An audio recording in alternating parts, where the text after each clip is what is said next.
नमस्कार दोस्तों, मैं आपका अपना दोस्त संदीप सैनी आपके अपने यूट्यूब चैनल सक्सेस एजुकेशन में हार्दिक स्वागत एवं अभिनंदन करता हूं। अब आपके चैनल पर सक्सेस एजुकेशन पर ही मैथ की वीडियो अक्सर लेकर आ रहे हैं, जिसमें वो आपको बहुत अच्छे तरह से RS अग्रवाल का कंप्लीट सॉल्यूशन दे रहे हैं। तो आपका मैथ भी शुरू हो गया है और आपकी रीजनिंग भी आजकल में वो शुरू करने वाले हैं। रीजनिंग भी आपको वही पढ़ाएंगे और मैं आपको GS पढ़ा ही रहा हूँ, जिसमें हमारा भूगोल चल रहा है। और उसके बाद मैं तुम्हें हिंदी पढ़ाऊँगा या फिर आकाश सर हैं, वो आपको हिंदी पढ़ाएंगे। ठीक है, तो इस तरह से आपको सिलेबस कंप्लीट होगा। तो हमारी नदियाँ चल रही थी और नदियों में हमारा चल रहा था हिमालय की नदियाँ। तो हिमालय की नदियाँ पूरी तरह से समाप्त हो चुकी हैं और आज हमारा प्रायद्वीपीय भारत के पठार पर बहने वाली नदियाँ शुरू होने वाला है। तो हमें प्रायद्वीपीय भारत के पठार पर जो बहने वाली नदियाँ हैं उन्हें भी हम दो भागों में बांटते हैं। एक वे नदियाँ जो बंगाल की खाड़ी में अपना जल गिराती हैं, ये क्या है इधर बंगाल की खाड़ी में जल गिराने वाली नदियाँ, और दूसरा अरब सागर में जल गिराने वाली नदियाँ, अरब सागर में जल गिराने वाली नदियाँ। तो आज हम पढ़ेंगे बंगाल की खाड़ी में जल गिराने वाली नदियाँ। तो आज आप हेडिंग डाल लेंगे बंगाल की खाड़ी में जल गिराने वाली नदियाँ। तो पहला नदी लिखेंगे आप इसमें दामोदर नदी, हेडिंग डालेंगे दामोदर नदी। दामोदर नदी मुख्य रूप से झारखंड और पश्चिम बंगाल राज्यों में बहती है। झारखंड और पश्चिम बंगाल राज्य में बहती है दामोदर नदी। दूसरा पॉइंट लिखेंगे दामोदर नदी छोटा नागपुर पठार के बीचों बीच अपनी भ्रंश घाटी में पूर्व की ओर प्रवाहित होते हुए गंगा की एक वितरिका जो पश्चिम बंगाल में दक्षिण की ओर प्रवाहित होती है उससे मिल जाती है और दामोदर नदी हुगली नदी के माध्यम से ही अपना जल बंगाल की खाड़ी में गिराती है। अगला पॉइंट लिखेंगे दामोदर नदी में पहले अचानक बाढ़ आ जाती थी, इसलिए इसे बंगाल का अभिशाप भी कहा जाता है। जो दामोदर नदी है, दामोदर नदी में पहले अचानक बाढ़ आ जाती थी, ये अपनी बाढ़ आने की प्रवृत्ति के लिए कुख्यात है, इसलिए दामोदर नदी को बंगाल का क्या कहा जाता है, शोक भी कहा जाता है या अभिशाप भी कहा जाता है। किसे? दामोदर नदी को। दूसरी नदी लिखेंगे आप लोग, हेडिंग डालेंगे स्वर्ण रेखा नदी। कौन सी? स्वर्ण रेखा नदी। स्वर्ण रेखा नदी झारखंड की राजधानी रांची के दक्षिण पश्चिम में स्थित एक गांव है जिसका नाम है नगड़ी। क्या नाम है? नगड़ी, या कई बार आपको नगरी लिखा हुआ मिलेगा। तो स्वर्ण रेखा नदी झारखंड की राजधानी रांची से दक्षिण पश्चिम में 20 किलोमीटर की दूरी पर स्थित है नगड़ी। और नगड़ी गांव में, नगड़ी जो गांव है, नगड़ी गांव में रानी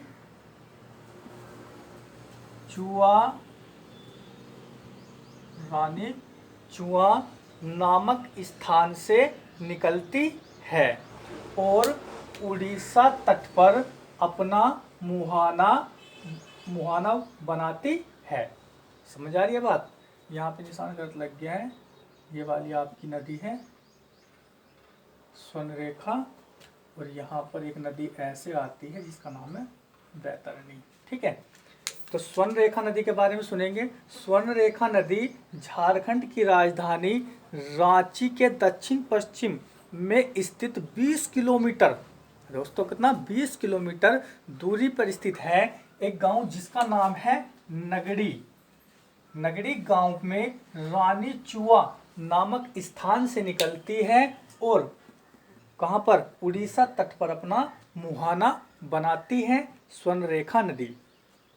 स्वर्णरेखा नदी एक छोटा नागपुर पठार पर बहती है, बताया था पहले भी। स्वर्णरेखा नदी जो है वो छोटा नागपुर पठार से होकर बहती है, इसलिए छोटा नागपुर पठार एक औद्योगिक इकाई होने के चलते, छोटा नागपुर पठार क्या है, एक औद्योगिक इकाई होने के चलते उन औद्योगिक इकाइयों से निकलने वाला रासायनिक अवशिष्ट पदार्थ किसमें, स्वर्णरेखा नदी में बहा दिया जाता है, जिस कारण से स्वर्णरेखा नदी बहुत ज़्यादा प्रदूषित हो चुकी है। स्वर्णरेखा नदी में कोई भी जीव जंतु नहीं पाया जाता, इसलिए स्वर्णरेखा नदी को जैविक मरुस्थल भी कहा जाता है। क्या कहा जाता है, जैविक मरुस्थल भी कहा जाता है किसे, स्वर्णरेखा नदी को। आप लोग जानते हैं भारत का प्रसिद्ध एवं पहला लौह इस्पात संयंत्र कहाँ लगाया गया था, झारखंड में, है ना। किन्होंने लगाया था, वो लगाया था जमशेदजी टाटा ने, है ना। तो झारखंड का एक प्रसिद्ध नगर, ठीक है, जमशेदपुर, जिसे हम टाटा नगर भी कहते हैं, वो स्वर्णरेखा नदी के तट पर ही स्थित है। और वहाँ से क्या होता है, जो मलबा होता है वो किसमें बहा दिया जाता है, स्वर्णरेखा नदी में बहा दिया जाता है, जिस कारण से जैविक मरुस्थल कहा जाता है, क्योंकि इसमें कोई भी जीव जंतु नहीं पाया जाता। यहाँ तक समझ आया होगा अच्छे से। अब हम बात करते हैं वैतरणी नदी। वैतरणी नदी उड़ीसा में एक मुख्य रूप से उड़ीसा की ही नदी है वैतरणी नदी। वैतरणी नदी उड़ीसा के क्योंझर पठार से निकलती है और उड़ीसा तट पर ही क्या करती है, वो अपना मुहाना बनाती है। आगे आप दूसरी हेडिंग डालेंगे ब्राह्मणी नदी। कौन सी, ब्राह्मणी नदी, हेडिंग डालेंगे ब्राह्मणी नदी। ब्राह्मणी नदी झारखंड के दुमका जिले के उत्तर में स्थित दुधवा पहाड़ी से निकलती है। दोबारा सुनेंगे, ब्राह्मणी नदी झारखंड राज्य के दुमका जिले में, कहाँ पर, दुमका जिले में, या कह सकते हैं दुमका जिले के में ही पड़ता है ना, उत्तर में, दुमका जिले के उत्तर में दुधवा पहाड़ी से निकलती है ब्राह्मणी नदी। दोबारा सुनेंगे एक बार फिर, ब्राह्मणी नदी झारखंड में ही, कहाँ से, झारखंड में ही, एक झारखंड का जिला है दुमका, उसके उत्तर में एक पहाड़ी है जिसका नाम है दुधवा पहाड़ी। क्या नाम है, दुधवा पहाड़ी से निकलती है और उड़ीसा तट पर ब्राह्मणी नदी क्या करती है, अपना मुहाना बनाती है। यहाँ तक आपको बहुत अच्छे से समझ आया होगा। और ब्राह्मणी नदी उड़ीसा की दूसरी सबसे लंबी नदी है और उड़ीसा की सबसे लंबी नदी महानदी, और जबकि उड़ीसा की दूसरी सबसे लंबी नदी ब्राह्मणी नदी है। आगे बात करते हैं, डालेंगे आप लोग महानदी। कौन सी, महानदी। प्राचीन काल में महानदी का नाम चित्रोत्पला था। क्या था, मैं लिख दे रहा हूं एक बार। महानदी का जो प्राचीन काल में नाम था, जो प्राचीन नाम है वो चित्रोत्पला है। क्या है, चित्रोत्पला।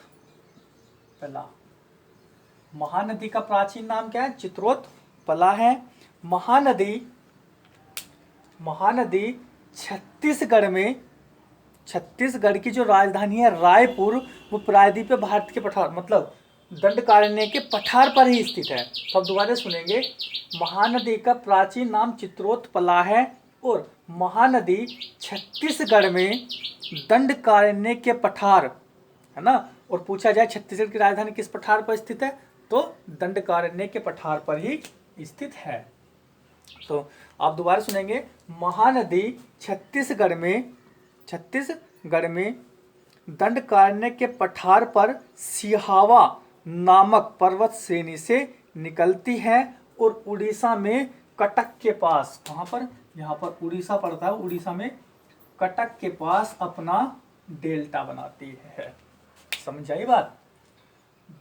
महानदी छत्तीसगढ़ में दंडकारण्य पठार से निकलती है। वो दंडकारण्य पठार पर क्या, छत्तीसगढ़ की राजधानी रायपुर है, तो वहां पर सिहावा पर्वत श्रेणी से निकलती है और उड़ीसा में कटक के समीप, यहाँ पर क्या पड़ता है, कटक, कटक के पास अपना डेल्टा बनाती है। कौन सी नदी, महानदी। महानदी के आसपास का क्षेत्र कहलाता है महानदी की घाटी, और महानदी की घाटी धान उत्पादन के लिए प्रसिद्ध है। समझ आया बात। अब बात करते हैं गोदावरी नदी की। आप हेडिंग डालेंगे गोदावरी नदी। गोदावरी नदी प्रायद्वीपीय भारत के पठार पर, गोदावरी नदी प्रायद्वीपीय भारत के पठार पर बहने वाली सभी नदियों में सबसे लंबी है, जिसकी लंबाई 1465 किलोमीटर है। कितनी है, 1465 किलोमीटर है। किसकी, गोदावरी की।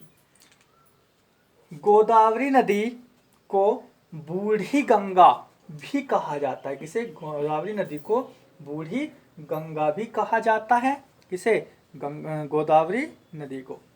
गोदावरी नदी पश्चिमी घाट पर्वत पर, यहाँ से सुनेंगे, गोदावरी नदी यहाँ पर पड़ता है महाराष्ट्र राज्य। कौन सा, महाराष्ट्र राज्य। तो गोदावरी नदी महाराष्ट्र राज्य में पश्चिमी घाट पर्वत पर नासिक के समीप एक स्थान पड़ता है जिसका नाम है त्रियंबक। क्या नाम है, त्रियंबक। यहाँ पे लिख रहा हूं मैं, त्रियंबक। त्रियंबक नामक स्थान से निकलती है और 3 राज्यों में प्रवाहित होते हुए आंध्र प्रदेश में राजमुंदरी के समीप, यहाँ पर क्या है ये, राजमुंदरी, मैं लिख दे रहा हूँ यहाँ पर, यहाँ पे लिख रहा हूँ मैं, राजमुंदरी के समीप अपना डेल्टा बनाती है। कहाँ पर, राजमुंदरी के समीप अपना क्या बनाती है, डेल्टा बनाती है। कौन सी नदी, गोदावरी। गोदावरी नदी महाराष्ट्र राज्य में पश्चिमी घाट पर्वत पर नासिक के समीप त्रियंबक नामक स्थान से निकलती है और 3 राज्य महाराष्ट्र, तेलंगाना और आंध्र प्रदेश में बहते हुए आंध्र प्रदेश में ही राजमुंदरी के समीप अपना डेल्टा बनाती है गोदावरी नदी। यहाँ तक आपको बहुत अच्छे से समझ आ गया होगा। गोदावरी नदी की एकमात्र सहायक नदी मंजीरा, ये वाली जो आपको दक्षिण से बहकर गोदावरी मिल रही है, गोदावरी की एकमात्र ऐसी सहायक नदी मंजीरा है जो दक्षिण से प्रवाहित होकर गोदावरी नदी में मिल जाती है। समझ आया। दक्षिण से बहकर गोदावरी में मिलने वाली गोदावरी की एकमात्र सहायक नदी कौन सी है पूछा जाए तो आप क्या बताओगे, मंजीरा, है ना। आगे हम बात करते हैं गोदावरी की सबसे लंबी सहायक नदी कौन सी है, तो आप बताओगे वेनगंगा। सबसे लंबी गोदावरी की सहायक नदी है वेनगंगा। कौन सी है, वेनगंगा। अब ये वाली आपको नदी दिख रही होगी, इसका नाम है क्या, इंद्रावती। कौन सी नदी है, इंद्रावती, जो गोदावरी की सहायक नदी है। इंद्रावती गोदावरी की एकमात्र ऐसी सहायक नदी है जो बस्तर पठार से होकर बहती है। किससे, बस्तर पठार, है ना। बस्तर पठार किस लिए प्रसिद्ध है, टिन उत्पादन के लिए प्रसिद्ध है बस्तर का पठार। सही है, तो ध्यान रखेंगे गोदावरी नदी की एकमात्र ऐसी सहायक नदी कौन सी है जो बस्तर के पठार से होकर बहती है, तो आप बताओगे इंद्रावती, है ना। ठीक है, अब आगे लिखेंगे आप लोग दूसरी नदी, या पहले गोदावरी की सहायक नदियां लिख लेंगे। गोदावरी की सहायक नदियां, गोदावरी की नदी की सहायक नदियां,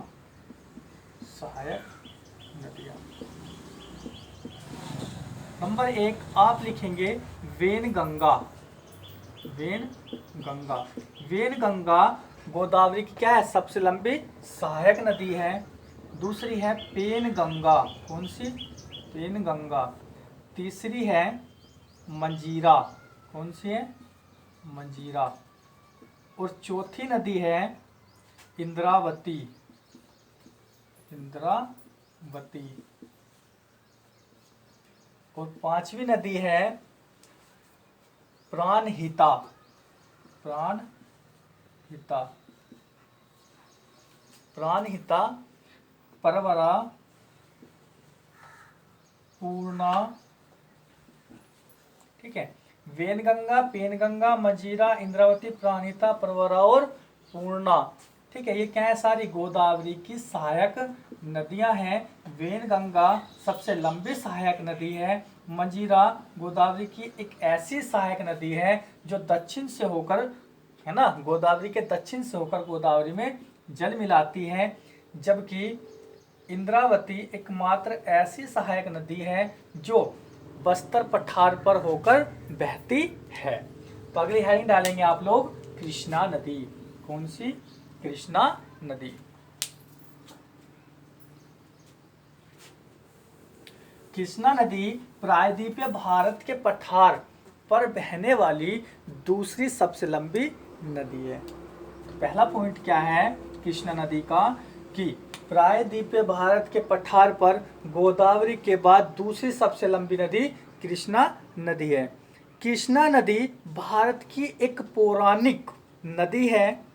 कृष्णा नदी भारत की एक पौराणिक नदी है, जिस कारण से इसे कृष्णावनी भी कहा जाता है। क्या कहा जाता है इसे, कृष्णावनी, कृष्णावनी भी कहा जाता है। और कृष्णावनी का संस्कृत में अर्थ होता है अंधेरा। क्या होता है, अंधेरा। कृष्णा नदी भी एक प्रदूषित नदी है। कैसी है, भी एक प्रदूषित नदी है।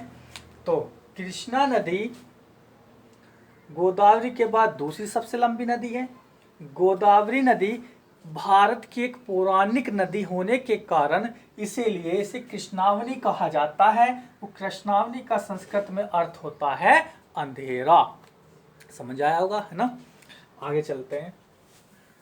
कृष्णा नदी, कृष्णा नदी महाराष्ट्र में ही, कहाँ पर, महाराष्ट्र में पश्चिमी घाट पर्वत पर, पश्चिमी घाट पर्वत पर महाबलेश्वर चोटी से निकलती है और 4 राज्यों से प्रवाहित होते हुए, कौन कौन से हैं 4 राज्य, एक महाराष्ट्र से निकलती है, दूसरा कर्नाटक में जाती है, कर्नाटक, तीसरा तेलंगाना में जाती है और चौथा आंध्र प्रदेश में, आंध्र प्रदेश में कहाँ पर, आंध्र प्रदेश में विजयवाड़ा के समीप, कहाँ पर, यहाँ पर है विजयवाड़ा के समीप अपना डेल्टा बनाती है।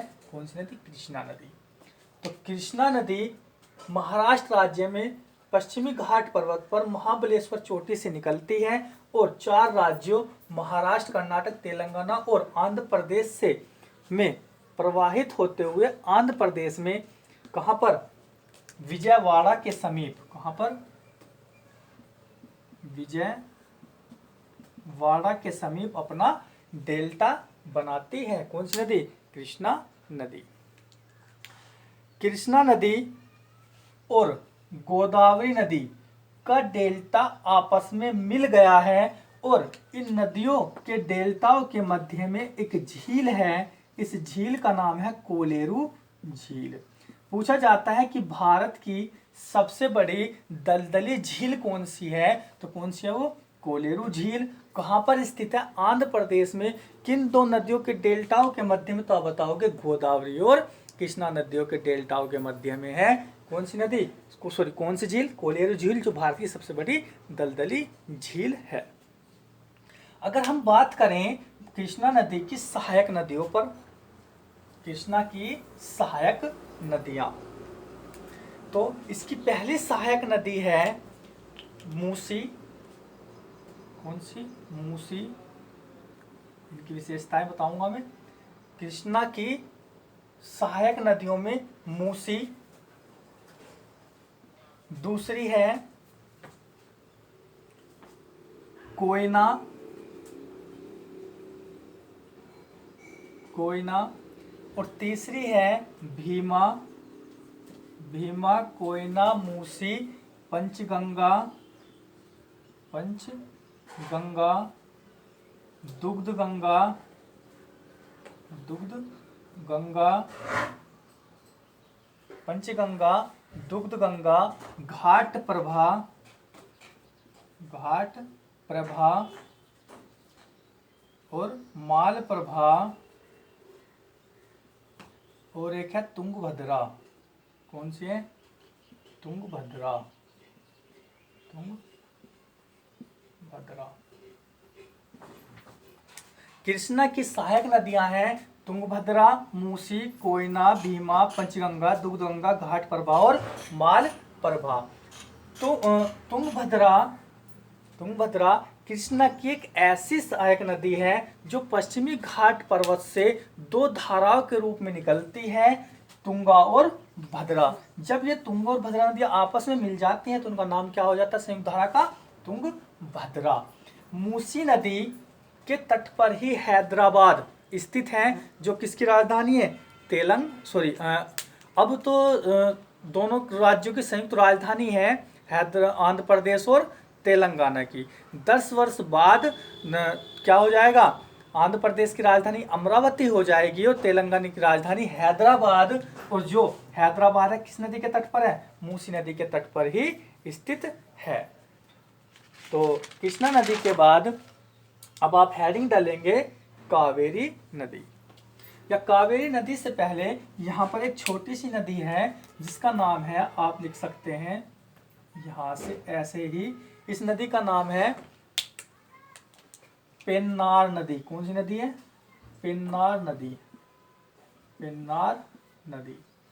पेन्नार नदी कर्नाटक के कोलार, पेन्नार नदी कर्नाटक के कोलार जिले से निकलती है। आपने पढ़ा था जब हम पढ़ रहे थे तो कि कर्नाटक में दो खाने हैं, कोलार और हट्टी की खाने, जहाँ से सोना निकाला जाता है।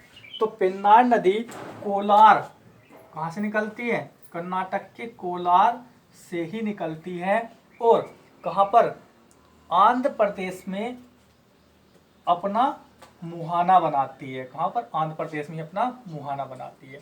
इसके लिए इतना ही है। अब आप हेडिंग डालेंगे कावेरी नदी, कावेरी नदी।